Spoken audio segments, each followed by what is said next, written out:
శ్రీవల్లి వాళ్ళ అమ్మ భాగ్యం దగ్గరికి వెళ్ళి, నీ వల్ల నా పరిస్థితి ఆ నర్మదా ప్రేమాల దగ్గర ఎండిపోయిన ఆకులా అయిపోయింది అంటూ ఎండిన ఆకుల్ని భాగ్యంపై కుమ్మరిస్తుంది శ్రీవల్లి. నువ్వు ఇచ్చిన పనికిమాలిన ఐడియాల వల్ల నా రిమోట్ వాళ్ళ చేతుల్లోకి వెళ్ళిపోయింది.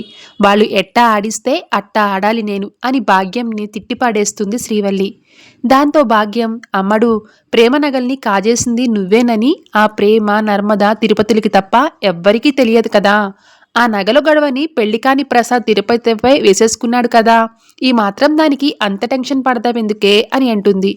ఓసిని అమ్మ అని భాగ్యం పీక పట్టుకున్న శ్రీవల్లి, చంపి పారేసేదాన్ని, కానీ తల్లిని చంపిన కూతురు అనే బ్యాడ్ నేమ్ నాకు రాకూడదని వదిలేస్తున్నా. లేదంటే నా కోపానికి మీ ఇద్దరిని చంపేసేదాన్ని. అబద్ధాలు ఆడి నన్ను ఆ ఇంటికి కోడల్ని చేశారు. దిక్కుమాలిన సలహాలు ఇచ్చి నా జుట్టు వాళ్ళ చేతిలో ఉండేలా చేశారు. నాకు పెళ్ళయిందన్న మాటే కానీ నా మొహానికి నేను సంతోషంగా ఉండి చచ్చిందే లేదు.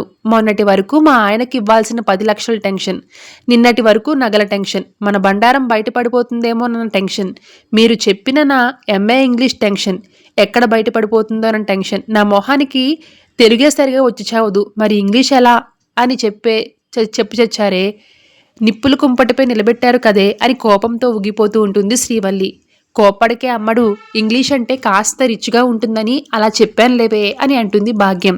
ఏంటి రిచ్చు, నా బతుకుని కుక్కలు చింపిని విస్తరి చేశావు కదే అమ్మ. రేపటి నుంచి వాళ్ళు నాతో చెడుగుడు ఆడేసుకుంటారు అని బాధపడుతూ ఉంటుంది శ్రీవల్లి. ఆవేశపడికే అమ్మడు, మంచో చెడో నువ్వు బాగా బతుకుతున్నావు అని నిన్ను ఆ ఇంటి కోడలను చేశాం. ఒక అబద్ధాన్ని నెత్తిన పెట్టుకుంటే అది కొండలా పెరుగుతుందే తప్ప మధ్యలో దించడం కష్టం. ఇప్పుడు జరుగుతుంది కూడా అదే. ఆ అబద్ధాలను మోసాలను మొదలుపెట్టింది మేమే కాబట్టి ఆ బాధలేవో మేమే పడతాం. నీ కాపురాన్ని ఇబ్బందుల్లో పెట్టుకోకు. నువ్వు మీ ఆయనతో సంతోషంగా ఉండడమే మాకు కావాలమ్మా అని ఎమోషనల్ అవుతాడు ఇడ్లీ. ఆ ప్రేమ నర్మదాలు నన్ను ప్రశాంతంగా ఉండనివ్వరు నాన్న, నన్ను టార్చర్ పెట్టి ఆడుకుంటారు అని అంటుంది శ్రీవల్లి. చూడమ్మడు, పొగడడం కాదు గాని వాళ్ళు చాలా మంచివాళ్ళు. అందుకే నీ కాపురం కూలిపోతుందని మన బండారం బయటపెట్టలేదు. నువ్వు వాళ్ళ జోలికి వెళ్ళకపోతే వాళ్ళు నీ జోలికి రాళ్ళు. వాళ్ళ మొగుళ్ళతో బాగానే ఉన్నారు, కానీ నువ్వే ఏడుస్తున్నావు. వాళ్ళు నీ జోలికి వచ్చినప్పుడు చూసుకోవచ్చు, కానీ వాళ్ళ గురించి ఊరికే టెన్షన్ పడకు. నువ్వు మీ ఆయనతో సంతోషంగా ఉండు అని కూతురికి మంచి మాటలు చెప్తాడు ఆనందరావు. అది విన్న భాగ్యం, ఏంటి వాళ్ళు మన అమ్మడిని సంతోషంగా ఉండనిస్తారా? నా కూతుర్ని కాలి కింద తొక్కిపెట్టి బంతాటి ఆడుకుంటారు. ఇది దాని మొగుడితో సంతోషంగా ఉండాలంటే వాళ్ళిద్దరూ దీని గుప్పెట్లో ఉండాలి. అప్పుడే నా కూతురు కాపురం బాగుండేది.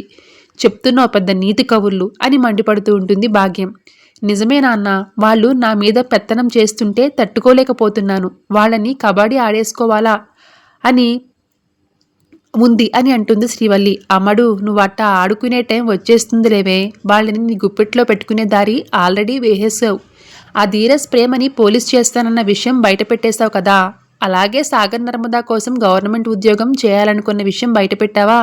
నీ వల్లే ఆ ఇద్దరు కోడళ్ళు కొడుకులు తండ్రికి ఎదురు తిరిగారు కదా. వాళ్ళు పెళ్ళాలికి మద్దతు ఇచ్చారు కదా. తండ్రి కొడుకుల మధ్య ఆల్రెడీ చిచ్చు పెట్టేశావు. ఆ మంట రగులుతూనే ఉంది.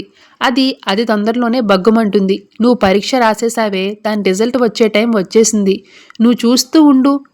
పెళ్ళాల కోసం మగుళ్ళు చేసే పనితో తండ్రితో యుద్ధానికి దారి తీస్తుంది. చూస్తా ఉండు. ఆ ఇంట్లో నర్మదా ప్రేమాల వల్ల తండ్రి కొడుకుల మధ్య ఎంత పెద్ద దుమారం రేగుతుందో చూస్తా ఉండు. ఇక ఆ రామరాజు ఇంట్లో రణరంగమే అని అంటూ ఉంటుంది భాగ్యం. Thanks for watching.